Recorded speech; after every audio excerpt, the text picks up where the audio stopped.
नमस्कार,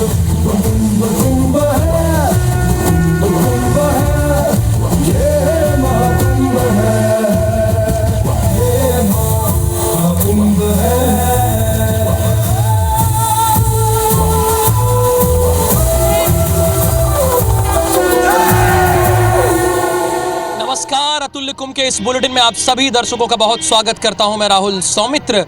और अब से सिर्फ यानी 4 दिन ही महाकुंभ बचा हुआ है, लेकिन भीड़ लगातार बढ़ती ही जा रही है। लोग 1.5 करोड़ के आसपास श्रद्धालु आ रहे हैं। और आज तो शनिवार है और दूसरी तरफ सीएम योगी आदित्यनाथ आ रहे हैं और भारतीय जनता पार्टी के प्रेसिडेंट और केंद्रीय मंत्री जगत प्रकाश नड्डा भी आ रहे हैं। यानी अब श्रद्धालुओं को और पैदल चलना पड़ेगा, 10 से 12 किलोमीटर पैदल चलना पड़ेगा।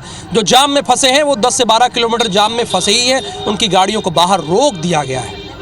60 करोड़ लोग, आज 60 करोड़ का आंकड़ा छू लेगा। यानी आज 60 करोड़ श्रद्धालु आस्था की डुबकी लगा लेंगे, ऐसा अनुमान है। चूँकि प्रतिदिन 1 करोड़ से ऊपर लोग स्नान कर ही रहे हैं। 59 करोड़ लोग स्नान कर चुके हैं, लेकिन श्रद्धालुओं की भीड़, श्रद्धालुओं का तांता लगातार थमने का नाम नहीं ले रहा है। देखिए, जैसे ठीक मेरे पीछे आप देख रहे हैं, लगातार श्रद्धालु आते जा रहे हैं, चले जा रहे हैं और ये श्रृंखला लगातार जारी है, श्रृंखला टूट ही नहीं रही है। और कमोबेश यही स्थिति उत्तर प्रदेश के अयोध्या में भी है। रामलला के दर्शन करने के लिए लोग आ रहे हैं। असल में लोग प्लानिंग ये कर रहे हैं कि वो पहले कुंभ स्नान करने आ रहे हैं, फिर सरयू स्नान करने जा रहे हैं और फिर उसके बाद काशी विश्वनाथ चले जा रहे हैं। तो इन तीनों जगहों पर भीड़ बहुत ज़्यादा हो गई है। अब सोचिए, 140 करोड़ की आबादी वाले देश में 60 करोड़ लोगों ने आस्था की डुबकी लगा ली, और वो भी एक ज़िले में, एक राज्य में नहीं, एक ज़िले में लगा ली है। अब यहाँ की व्यवस्था हालांकि चारों तरफ से चाक चौबंद है, लेकिन थोड़ा बहुत समस्याओं का सामना तो सबको करना ही पड़ रहा है, वो चाहे शासन प्रशासन या श्रद्धालु हों। लेकिन श्रद्धालुओं में एक बात है। अब देखिए, मैं जब ये बुलेटिन कर रहा था तो देखिए इतने लोगों की यहाँ पर लाइन लग गई। जरा नंदन से दिखाइए, ये इतने लोग यहाँ पर इकट्ठा हो गए और ये सुनने लगे। अब ये जा रहे थे, अब देश के अलग अलग कोने से ये लोग आए हुए हैं यहाँ पर। तो मैं इन तस्वीरों को लगातार आपके सामने तक दिखा ही रहा हूँ, प्रस्तुत कर ही रहा हूँ। तो यही स्थिति रामलला के दर्शन के लिए भी उमड़ी हुई है और यही स्थिति प्रयागराज के पावन परिक्षेत्र में भी है।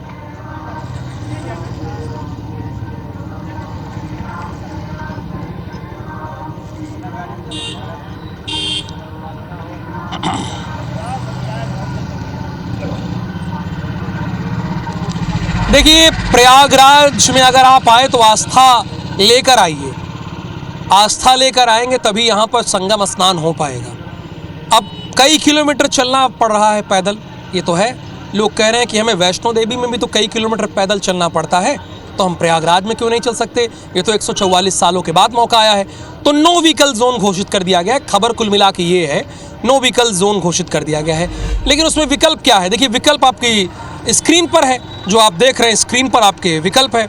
वीआईपी और प्रभावशाली लोग तो गाड़ियों के अंदर चले जाते हैं, लेकिन आम के लिए वीआईपी व्यवस्था का विकल्प बनती है सिकरा। सिकरा क्या है? सिकरा यानी रिक्शा ठेला। प्रयागराज की भाषा में कहें तो रिक्शा ठेला है। रिक्शा का थोड़ा सा बदला हुआ रूप है, जिसे अमूमन सामान ले जाया जाता है। बदला हुआ रूप क्या है? हाँ, प्रयागराज की भाषा में कहेंगे तो ट्रॉली कहते हैं इसको, ट्रॉली। तो उसी ट्रॉली से सामान लोगों को ढोया जा रहा है, सामान ढोया जाता है। इसमें बीमार, बुजुर्ग और थके हुए तीर्थयात्रियों को संगम घाट तक पहुंचाने का काम यही ट्रॉली कर रही हैं। प्रयागराज पहुंची बावरिया जनजाति के हाथों में इसका काम है। सैकड़ों परिवार सिकरा के जरिए तीर्थयात्रियों को संगम स्नान करा रहे हैं। लोगों को सुविधा मिल जाती है और इससे उनका परिवार पल जाता है। देखिए, प्रयागराज महाकुंभ के विभिन्न रंगों में से एक और रंग।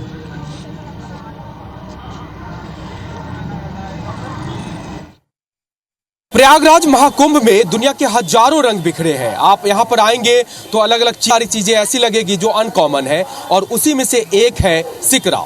दरअसल महाकुंभ में भीड़ है, ट्रैफिक जाम की स्थिति बनती है, इसलिए प्रशासन ने मेला क्षेत्र में गाड़ियों की एंट्री बंद कर दी है। और उसका विकल्प है ये सामने चलता हुआ सिकड़ा। आप कहीं और क्षेत्र में देखेंगे लगेगा ये तो माल ढुलाई का कोई रिक्शा है, लेकिन यहाँ पर ये सवारियों को या फिर तीर्थ यात्रियों को ले जाने के काम में आते हैं। और सामने देखिए नए ये रिक्शे में इसी तरह से जो तीर्थयात्री हैं 5-6 की संख्या में बिठा करके और उनको ले जाते हैं। प्रयागराज स्टेशन से जब आप निकलेंगे तो थोड़ी दूर तक आपको ई रिक्शा की सुविधा मिल जाएगी, लेकिन एक लेवल पे उसके आगे ई रिक्शा जैसी चीजें भी बंद हो जाती है और वहां से फिर आपके काम आता है ये सिकरा। अगर आप चल पा रहे हैं तो ठीक है, और नहीं तो ये देखिए ये ठेले का भी रूप है और इस तरह से भी लोगों को कुंभ तक पहुंचाया जा रहा है।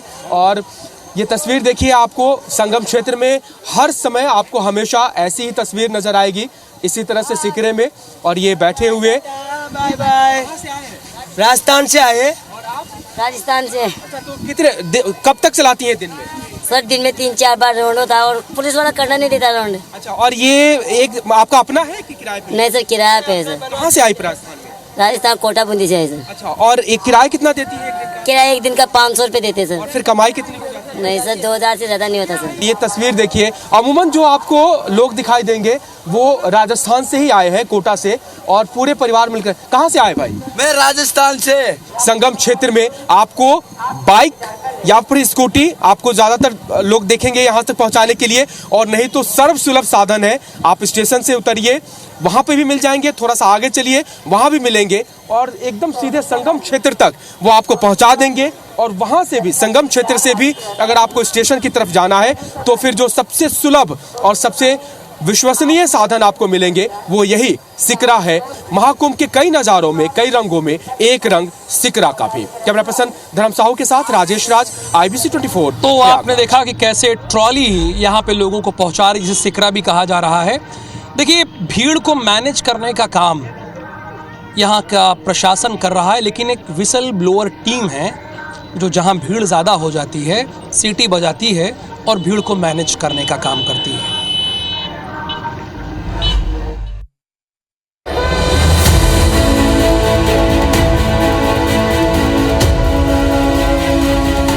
महाकुंभ मेला खत्म होने जा रहा है, लेकिन प्रयागराज पहुंचने वाले तीर्थयात्रियों की भीड़ ऐसी है मानो मौनी अमावस्या वाला स्नान हो।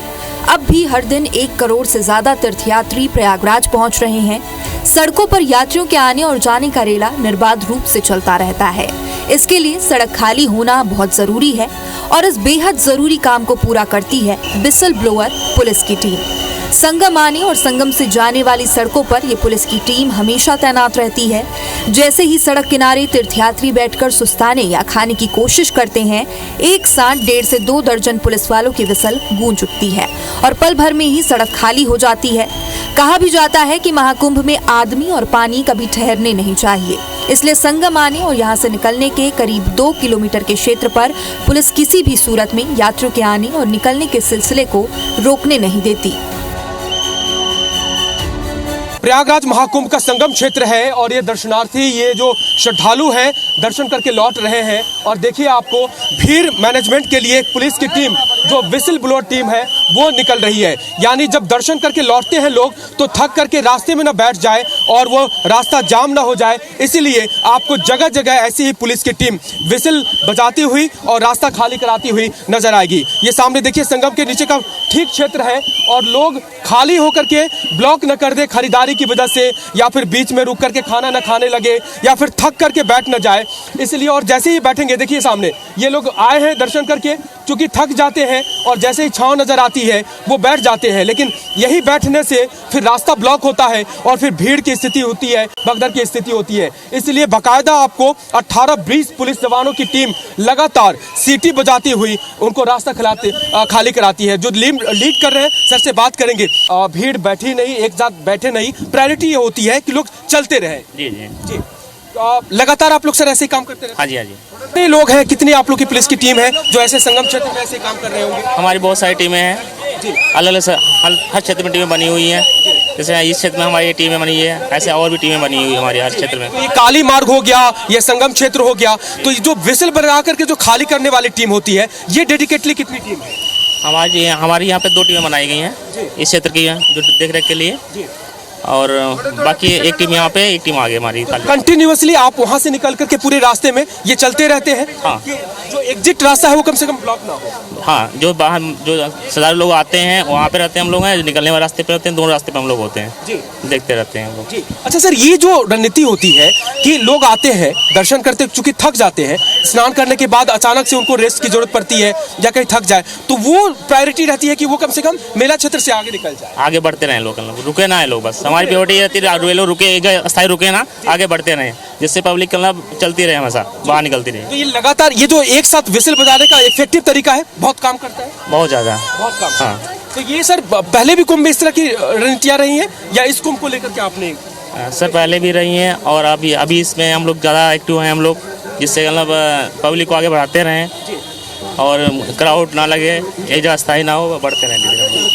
तो चलिए देखिए ये, और ये बड़ी तादाद में आप इमेजिन कीजिए भीड़ देख करके। लोग कहते हैं कि माँ के पुण्य स्नान के बाद में कुंभ खत्म होने लगता है, लेकिन भीड़ देख करके, क्राउड देख करके आप क्या यकीन करेंगे कि 39वां दिन है और कुछ दिनों में कुंभ खत्म होने वाला है, लेकिन उसके बाद भी ये जो तस्वीर है वो ये बताती है कि लोगों का उत्साह कहीं से कम नहीं हुआ है। और इसी तरह की क्राउड मैनेजमेंट को संभालने के लिए पुलिस की टीम अलग अलग व्यवस्था की हुई है, और उसमें एक व्यवस्था ये भी है कि लगातार सीटी बजाते हुए लगातार रास्ता खाली करा रही है ताकि कहीं भी रास्ते में जाम न लगे। कैमरा पर्सन धर्म साहू के साथ राजेश राज, IBC 24 प्रयागराज। तो देखा किस तरह से मुस्तैदी से काम हो रहा है, और अब आपको बताते हैं कैसे बाबा के बारे में, जो पिछले 16 वर्षों से तप कर रहे थे और इस महाकुंभ में वो मौज की गारंटी दे रहे हैं। इसी पर आधारित एक रिपोर्ट हमने तैयार की है, वो ज़रूर देखिए। तो ऐसे ही हमें एक महानुभाव मिले, संत मिले, जो मास्टर जी के नाम से बड़े प्रसिद्ध हैं, और इनका जब मैं पेपर पढ़ रहा था, एक मुझे बुकलेट मिला तो उसमें लिखा है मौज की गारंटी। गारंटी क्यों होती? 16 साल तक, क्योंकि हजारों पर इसे अप्लाई किया, दुखी अशांत टेंशन तो संसार में सब थे, मौज में आ गए, इसलिए हैप्पीनेस गारंटेड की टैग लाइन से हम दिसंबर 2023 में संसार के आगे आए कि भाई मैं तुझे दुखी नहीं होने दूंगा। काम नहीं है, कमाई नहीं है, नौकरी नहीं लग रही, शादी नहीं हो रही, हस्बैंड ऐसा है, वाइफ ऐसी है, शरीर में बीमारी है, तू मर भी रहा होगा, मैं तुझे दुखी नहीं होने दूंगा। ये मेरी वारंटी नहीं, गारंटी है। तो उस गारंटी के साथ आए, क्योंकि जीवन का जो अनुभव मिला वही अनुभव, क्योंकि गीता फिर दी गई तो गीता का दर्शन किया, फिर लगा कि ये इंस्ट्रूमेंट जो है इस शरीर का जो है हमें ज्ञान ही नहीं था। कन्विंस कर लेते हैं आप लोग? बिल्कुल कन्विंस करते हैं। 16 साल 20 घंटे रोज बोला हूँ, 20 घंटे एवरेज, 2 से 3 घंटे सोए, और निष्काम निस्वार्थ, 1 रुपए का लेन देन नहीं, जीरो, अपने पैसे खुद भर भर कर जाता हूँ हर जगह। तो अब मैं ये जानना चाहता हूँ कि अभी तक आप कितने लोगों से मिले हैं और कितने लोगों को आपने कन्विंस किया है कि वो बहुत दुखी रहा हो, और उसके बाद आपसे मिलने के बाद अभी भी वो उसका जीवन मौज में हो? हजारों लोग पर्सनली मिला, उनके कॉन्टैक्ट नंबर है सब हैं, सब। तभी तो 16 साल नहीं आया, नहीं तो मीडिया तो 16 साल से चल रहा है। 16 साल क्यों इंतजार किया इस दुनिया में जहाँ पर कि इतना मीडिया चल रहा है? हजारों, अभी कहा ना मैंने, सुल्तानपुर लोधी जालंधर आमंत्रित हैं, जहाँ पर 500-700 लोग मेरे पुराने परिवार के आएंगे, और जहाँ पे भी आप हैं, दिल्ली, कलकत्ता, बम्बई। आपका परिवार है अपना? मेरा परिवार है, इसलिए बच्चे हैं? बिल्कुल है, बच्चे भी है, बिजनेस करते थे, इसलिए दिखाया। तो कुछ 16 साल उनसे दूर रहे आप ना, घर में यही तो देखो, मेरे को दिख रहा है कहीं से आपको मैं पहचाना जा सकता हूँ क्योंकि संत हूँ? नहीं, बाहर से कोई पहनावा ऐसा नहीं रखा, घर छोड़ा नहीं, बिजनेस छोड़ा नहीं, यही दिखाना चाहता हूँ, अंदर से छोड़ना है, बाहर से नहीं।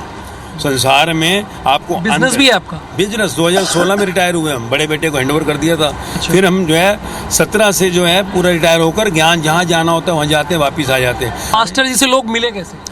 मास्टर जी नाम से जो है MAA कैपिटल, मिले कैसे आपसे? वही मैं आपसे कह रहा हूँ ना, MAA कैपिटल माँ, STER स्मॉल, G कैपिटल, माँ जो एक जैसे जन्म शरीर को देती है, नया जन्म होगा, STER स्मॉल यानी स्टायर, आपके अंदर की नेगेटिविटी, दुख, अशांति को पॉजिटिविटी, सुख, मौज में बदलेगा। G कैपिटल गॉडिज्म, ब्लिसफुल है। तो मास्टर जी के नाम से सोशल मीडिया पे आप क्या सुनो, उसके बाद हमारे तक पहुँच। कोई शुल्क लेते हैं आप? जीरो, 16 साल में 1 रुपए का लेन देन नहीं। रहते कहाँ पे आप इस समय? दिल्ली से उड़ते हैं, बाकी बम्बई जो है सेटल थे। बम्बई में रहते हैं। कोई अगर कानपुर का आदमी आपसे मिलना चाहे तो कैसे मिले? डेफिनेटली जहाँ पर भी होंगे, जैसे आपको मैंने कहा, भी सुल्तानपुर दिल्ली सेंट्रलाइज होता है, बाकी घूमते रहते हैं। मिशन 800 करोड़ जब से बनाया है तो हिंदुस्तान में 150-200 प्लेटफॉर्म पे जहाँ प्रोग्राम होते हैं जाता रहता हूँ। तो समझे ना भैया आप लोग, बात ये है कि मास्टर जी हमको मिल गए इस महाकुंभ में, और मौज की गारंटी देखिए लिखा है इन्होंने। और 16 साल इन्होंने अध्ययन किया है, रिसर्च किया है, अब कह रहे हैं कि हम आपके जीवन में मौज ला देंगे। ये गारंटी ले रहे हैं, तो आइए आप लोग भी देखिए, समझिए। मास्टर जी ने एड्रेस बता दिया और कहाँ मिलेंगे वो भी बता दिया। कैमरामैन नंदन सिंह पवार के साथ राहुल सौमित्र, IBC 24 प्रयागराज। अतुल कुंभ के इस बुलेटिन में फिलहाल के लिए इतना ही, लेकिन आप बने रहिए IBC 24 के साथ। मुझे और मेरी पूरी टीम को दीजिए अनुमति। नमस्कार।